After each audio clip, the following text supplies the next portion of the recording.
नमस्कार दोस्तों, जन मुद्दों की बात धर्मराज के साथ मेरे शो में आप सबका स्वागत है। राज्यसभा में गृह मंत्री अमित शाह के बाबा साहब डॉक्टर भीमराव अंबेडकर पर दिए गए बयान के बाद पूरे देश की राजनीति गरमाई हुई है। संसद पिछले 2 दिनों से नीला हुआ पड़ा है। नीला भारत में अगर हम देखेंगे तो वंचित समाज के लिए, दलितों के लिए, बहुजन के लिए, मजलूमों के लिए गर्व का रंग है। नीला आसमान से लिया गया बहुजन समाज के विस्तृत राजनीतिक सामाजिक संघर्ष को प्रदर्शित करने वाला नीला रंग, जिसे बाबा साहब अंबेडकर का फेवरेट रंग भी बताया जाता है। बाबा साहब भीमराव अंबेडकर का जो झंडा था उनकी पार्टी का, उसका रंग भी नीला था। नीला अगर आप वंचित समाज के संघर्षों की दृष्टि से देखेंगे, जैसा कि राजनीति में रंगों का बड़ा महत्व होता है। भाजपा का रंग केसरिया है।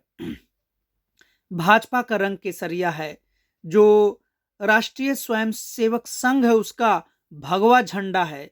कम्युनिस्ट पार्टी का झंडा लाल है। समाजवादी पार्टी जो उत्तर प्रदेश की है उसके झंडे पर भी आप देखेंगे लाल टोपी समाजवादी पार्टी के नेता पहनकर सदन में आते हैं, उनके नेता पहनते हैं। बिहार में जो समाजवादी दल हैं वो हरा रंग पसंद करते हैं, उनका आप हरे रंग पर लालटेन का झंडा देखते हैं, लालटेन की तस्वीर बनी रहती है। रंगों का राजनीति में महत्व होता है।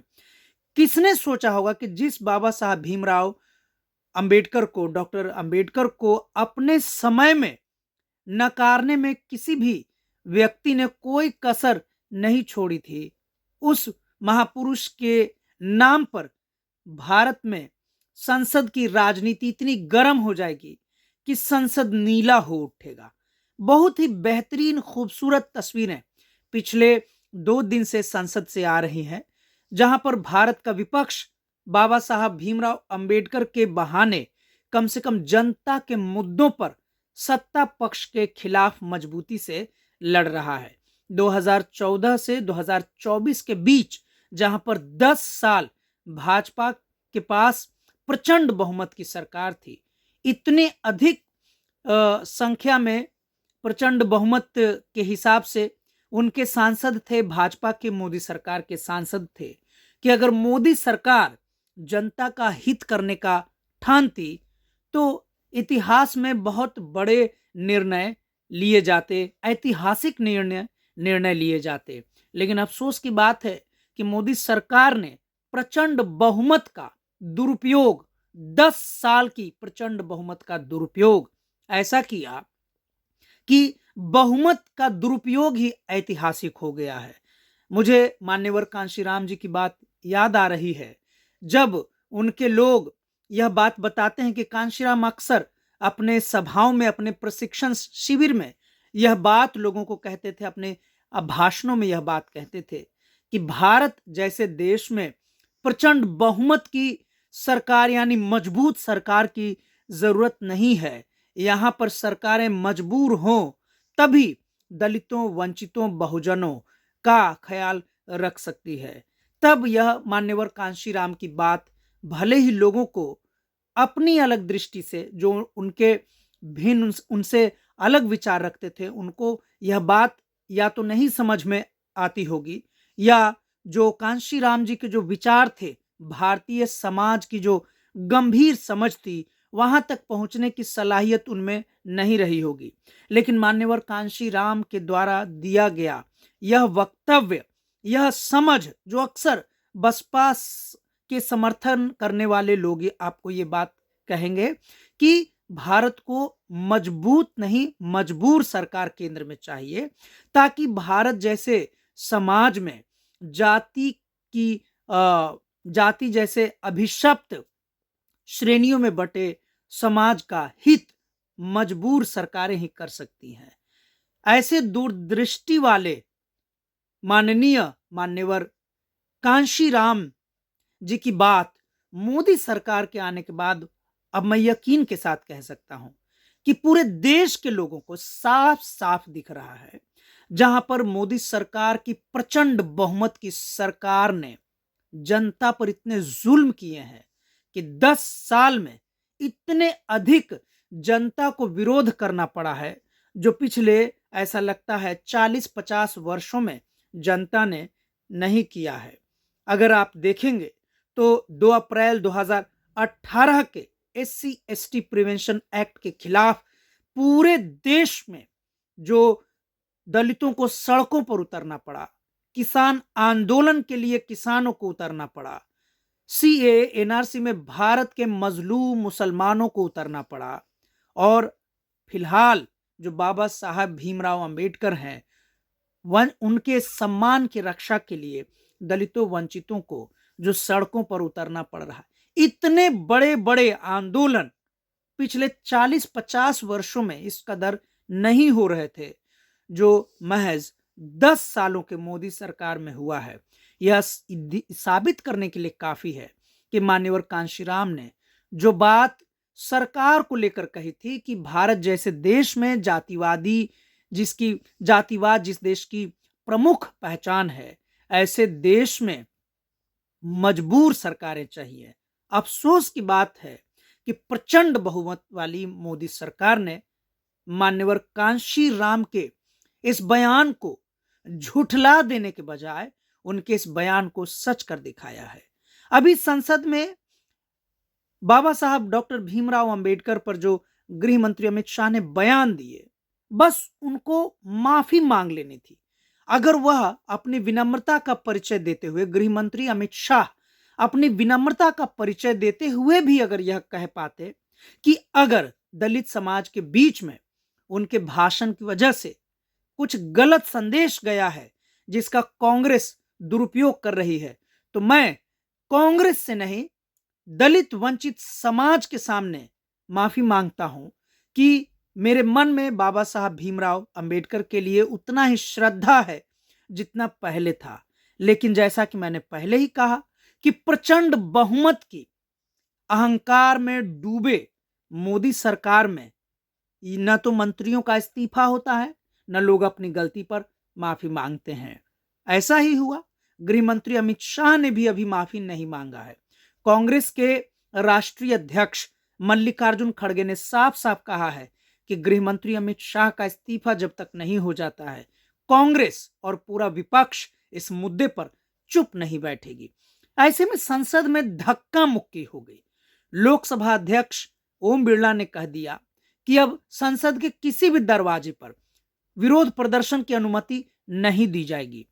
ओम बिरला साहब ने कोई नई बात नहीं कह दी है। हम सभी जानते हैं कि जब से पूरे देश में मोदी सरकार आई है, विरोध प्रदर्शन जो जनता के पास एकमात्र रास्ता होता है सरकारों तक अपनी बात पहुंचाने का, उसे मोदी सरकार ने बुरी तरह से कुचल दिया है। अब यह जो सड़कों से लेकर जंतर मंतर, भारत की राजधानी दिल्ली के जंतर मंतर में जहां बहुत दिनों तक विरोध प्रदर्शन को की अनुमति नहीं दी गई थी, अब यह मामला संसद तक पहुंचा है, जहां पर जिस मसले को खत्म किया जा सकता था, गृह मंत्री अमित शाह के माफी मांग लेने से, स्पष्टीकरण दे देने से, लेकिन भाजपा ने इसे अहंकार का मुद्दा बना दिया और बाबा साहब भीमराव अंबेडकर जैसे महापुरुष के सामने उनके सम्मान में माफी मांगने के कृत्य को भी उन्होंने गलत साबित कर दिया है। बाबा साहब डॉक्टर भीमराव अंबेडकर पर बड़ा ही सटीक टिप्पणी करते हुए समाजवादी पार्टी के आजमगढ़ से लोकसभा सांसद धर्मेंद्र यादव ने वन नेशन वन इलेक्शन पर बड़ी अच्छी बात कही। उन्होंने दो टूक कहा अपने वक्तव्य में कि वर्तमान समय में भारत के संसद में बाबा साहब डॉक्टर भीमराव अंबेडकर जैसा महापुरुष विद्वान फिलहाल मौजूद नहीं है। फिलहाल क्या, जब से बाबा साहब अंबेडकर इस दुनिया से चले गए, बाबा साहब अंबेडकर जैसा एक व्यक्ति, स्टेट्समैन, जो पूरे देश के हित के बारे में समग्रता से सोच सके, संसद में इसकी पूर्ति अभी तक नहीं हो पाई है। उम्मीद है आगे भी नहीं हो पाएगी। ऐसे में आप देखेंगे तो जहां गृह मंत्री अमित शाह को माफी मांग लेनी थी, संसद में धक्का मुक्की हो गई।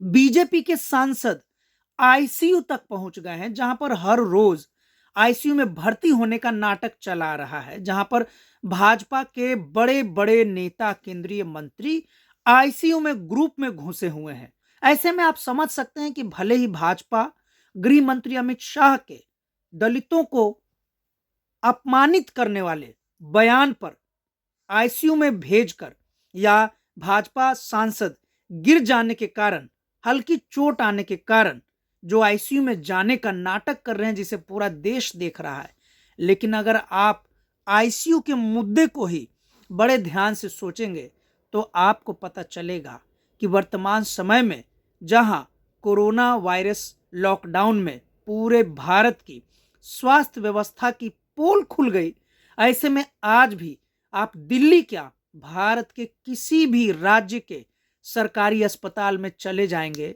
वहां पर इमरजेंसी में आईसीयू में एक वार्ड के लिए लोग अपने बड़े बड़े नेताओं के पास पैरवी लेकर जाते हैं। इसका भुक्तभोगी भारत का लगभग हर परिवार है। ऐसे में राम मनोहर लोहिया अस्पताल में जो 2 आईसीयू बेड भाजपा के सांसदों द्वारा छेके गए हैं, मुझे तो लगता है कि उस पर विपक्ष को जांच की मांग करनी चाहिए कि क्या ये जो 2 सांसद आईसीयू में भर्ती हो गए, क्या ये आईसीयू में भर्ती किए जाने लायक थे? क्या इनको जो 2 बेड आसानी से मिल गया, उस बेड पर अगर ये 2 सांसद न पहुंचते तो किन सामान्य परिवार के नागरिकों को लाइन में वह बेड मिलना था?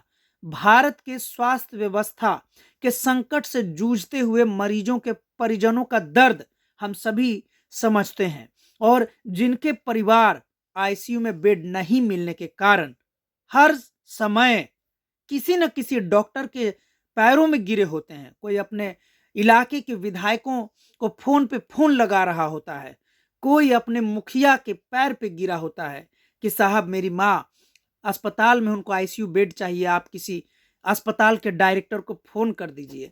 ऐसे देश में इतने बड़े अस्पताल, राम मनोहर लोहिया जैसे अस्पताल में इस तरीके से नाटक किया जाना कहां तक सही है? इससे भी पता चलता है कि भारतीय जनता पार्टी की नजर में आम आदमी की हैसियत क्या है। हद तो तब देखिए कि राहुल गांधी पर 6 धाराओं के अंतर्गत एफआईआर दर्ज करा दिया गया है। मैं जो भारत की पुलिस या व्यवस्था है उसकी दृष्टि से सोचने का मैं प्रयास कर रहा था, इस कमेंट्री के लिए है, इस कमेंट्री के लिहाज से, कि जिस प्रकार से जिस भी पुलिस थाने में राहुल गांधी जो देश के विपक्ष के नेता हैं, उन पर जिन 6 धाराओं में मुकदमा दर्ज किया गया है, तो उसमें एक इन्वेस्टिगेशन ऑफिसर भी नियुक्त किया जाएगा। क्या वो इन्वेस्टिगेटिव ऑफिसर, इन्वेस्टिगेशन ऑफिसर जो इनको आईओ बोलते हैं, वो साहस जुटा पाएंगे कि वो राहुल गांधी से पूछ सके? और पूरी दुनिया को पता है कि राहुल गांधी पर एफआईआर करना पुलिस की व्यवस्था, भारत की कानून व्यवस्था का मजाक उड़ाने से ज्यादा कुछ भी नहीं है। क्योंकि सरकार के आदेश पर, यानी मोदी सरकार के आदेश पर, गृह मंत्री के इशारे पर राहुल गांधी के खिलाफ एफआईआर किया जाना कहां तक भारतीय संविधान के अंतर्गत कानून की इज्जत कर पाएगा, कानून की इज्जत बचा पाएगा?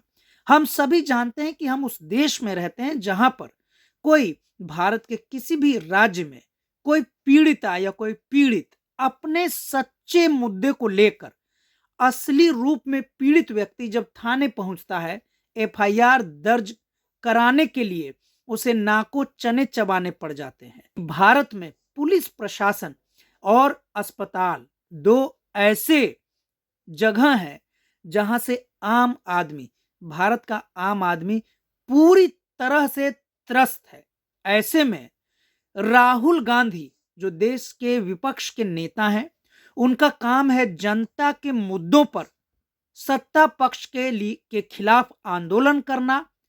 आंदोलन करने को रोकने के लिए इस प्रकार की जो राजनीति संसद में हो रही है, कि संसद में धक्का मुक्की हो रही है, बीजेपी सांसद आईसीयू में भर्ती हो रहे हैं, उस पर कोई गंभीर रिपोर्ट नहीं आ रही है।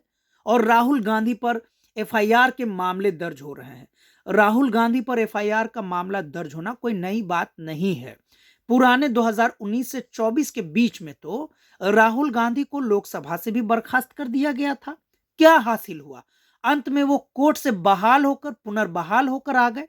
ऐसे में इस प्रकार से जो मोदी सरकार पूरे देश के लोगों का वक्त बर्बाद कर रही है, जनता के टैक्स से चलने वाली संसद में इस तरीके से जो मोदी सरकार का नाटक चल रहा है, जनता के खिलाफ यह जो सदन चलाने के नाम पर पूंजीवादी क्रूरता का प्रदर्शन चल रहा है, राजनीति के नाम पर एक प्रकार से अगर आप देखेंगे तो अमर्यादित, असंवैधानिक, गैर संवैधानिक तरीके से सत्ता का दुरुपयोग का तांडव चल रहा है। इसकी देखभाल कौन करेगा जब सरकार ही संसद को, जहां जिसमें जनता का विश्वास है, अपमानित करने पर उतर जाएगी, तो उस देश की संसद का क्या होगा? आज के लिए इतना ही। आगे हम फिर मिलेंगे अगले मुद्दे पर। तब तक के लिए शुक्रिया, धन्यवाद।